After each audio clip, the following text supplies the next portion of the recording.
Hey, it's Techno here to revive my YouTube channel in the last month of 2025. I do have plans for near future and I do look forward to sharing some soon. But today, I kind of just wanted to just go through how I made the song Delete, which is the first track off my Zero Day Redux EP, which I released over 1 year ago on the 13th of December 2024. The original singles were dropped a few months prior, early October. So I wanted to just focus on Delete Zero Day VIP itself for this recording. And so yeah, a little bit of a backstory. Zero Day was initially a college assignment project in 2019, and as I graduated in 2020 during the COVID-19 pandemic, whilst that was all happening around the world, I just wanted to just release Zero Day Shouldn't Follow You officially. Is to like experience distribution for the first time. And honestly, I'm quite proud of it, of the art and direction I put it in.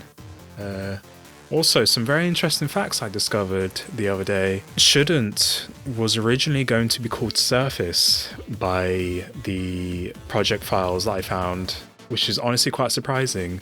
This would have been before I came up with the whole theming behind the EP.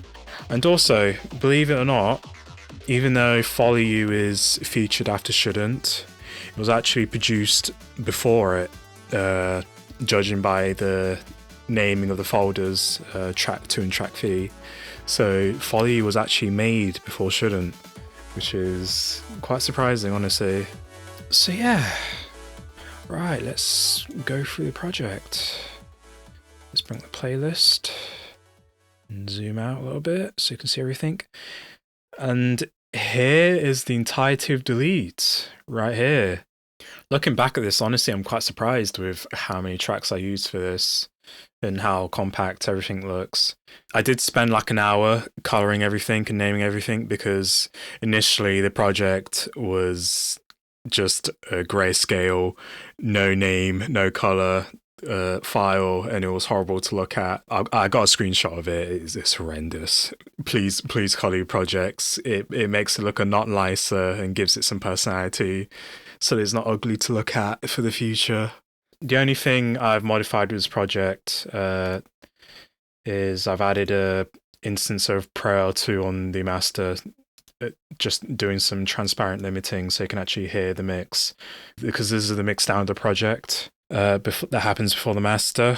It's just so you can hear the mix a little better because it's rather quiet intentionally. So yeah, let's zoom back in. I'm going to start off with the drum tracks. So let's solo them along with this sample up here.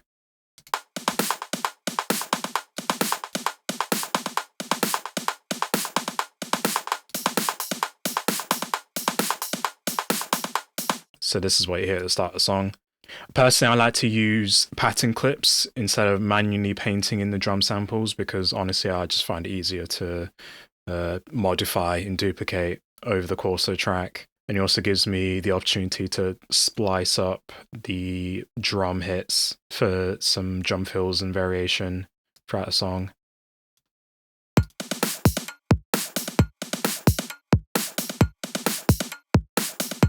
It's the same drum loop, but this time with a kick drum.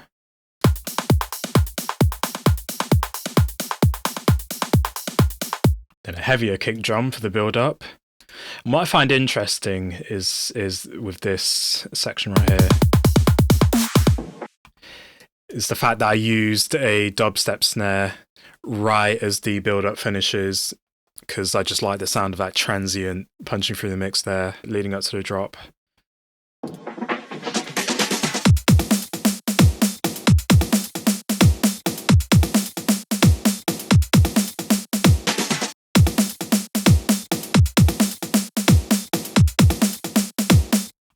And that's the drop right there with a breakbeat sample that plays in between the bars right here.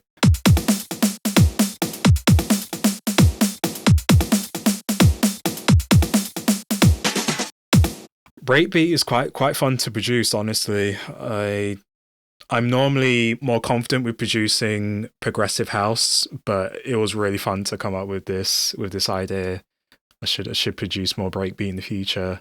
Pretty much the same structure here up until the second drop, where the breakbeat is slightly different.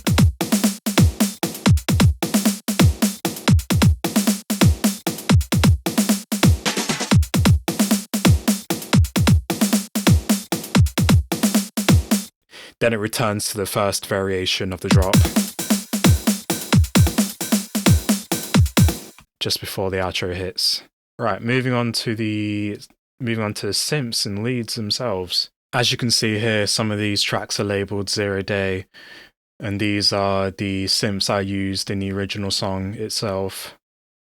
So going to solo them to start off with.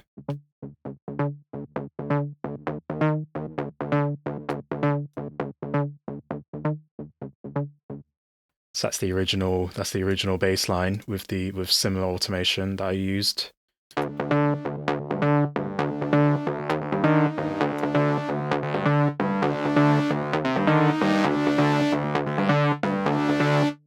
Then the bass leads that start sweeping in right before the first verse and all together.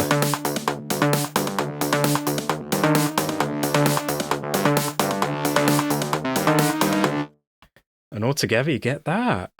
Alright, moving on to the first verse. I have these leads right here. I have to also remember to solo the automation so that you can actually hear.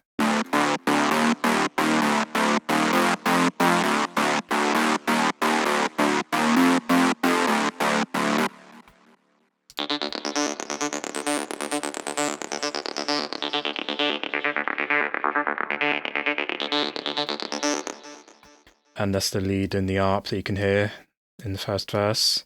My favourite part about this section is this ARP and this pad that plays together.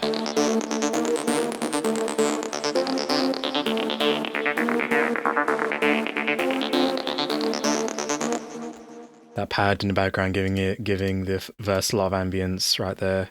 And now the drop itself, the first drop at least. So we have the sub bass. Which is literally just a sine wave with some added distortion on top of it. Then we have the ARP hits that I'll solo with this ARP comp.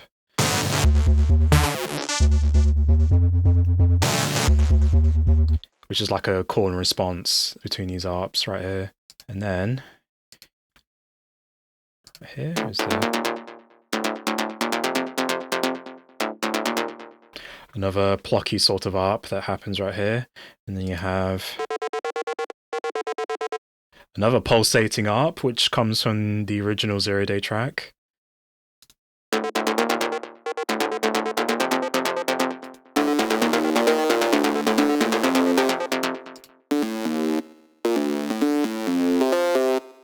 And then you have this very, very raspy sort of lead right there.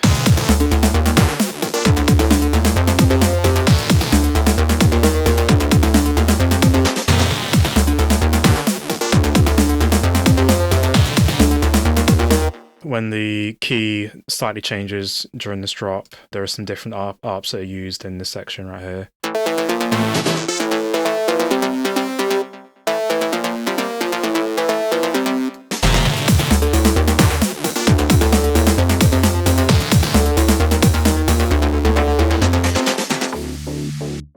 Right, on to the second verse. So you have the original pad from 0 Day.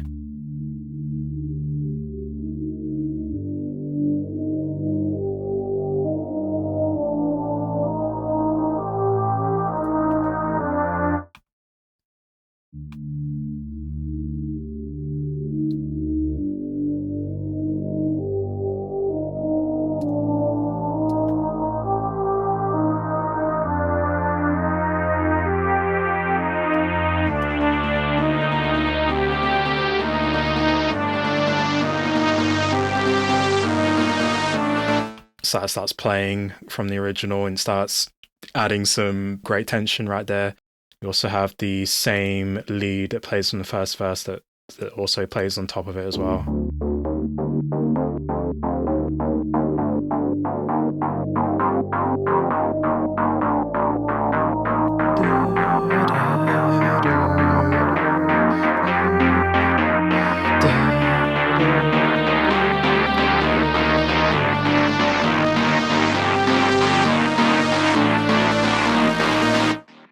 And then for the second drop, you have the pad still playing throughout with this course lead as well. Just set all of them as well.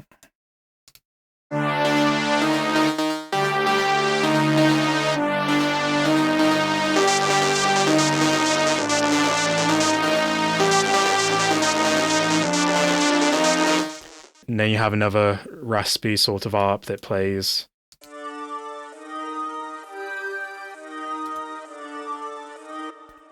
These two pads right here.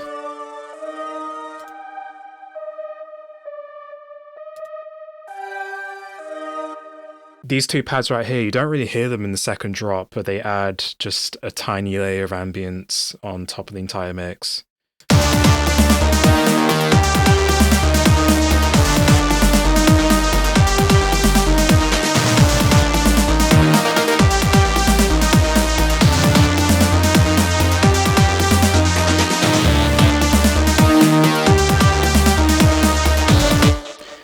Yeah, so these two pads help to add in just a little bit of touch of ambience on top of the mix. And then you have a similar pattern with multiple ARPs played on top of each other that plays throughout the second drop as well.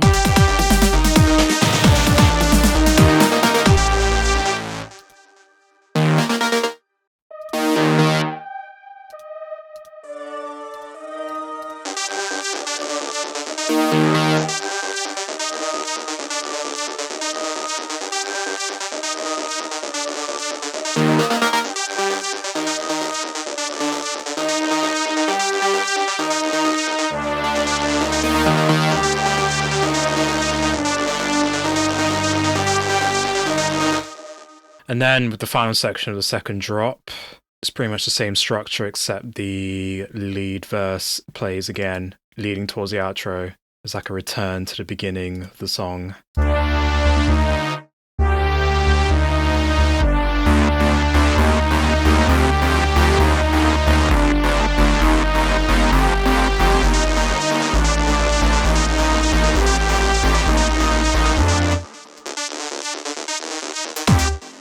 And then, finally, the outro itself.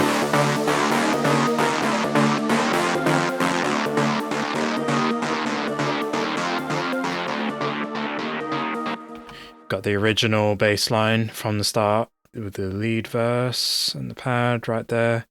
And it's all just being automated out very slowly.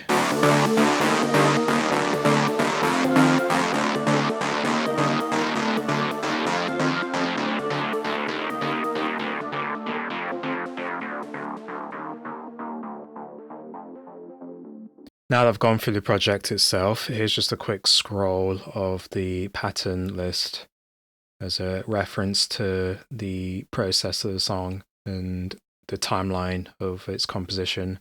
What's interesting is this pattern, this unnamed pattern right here, uses an unused synth from the original song. If I get my Launch Key Mini.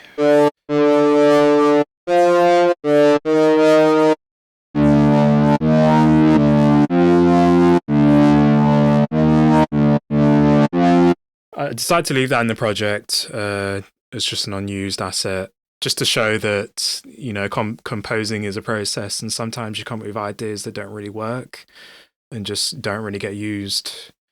And it's interesting to come back to it as like a time capsule.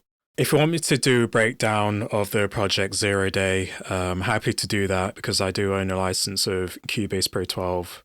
And so I'm able to go through that whole project as well. And so yeah, that is pretty much the entirety of Delete and how it was produced. Thanks for watching, and I'll catch you next time.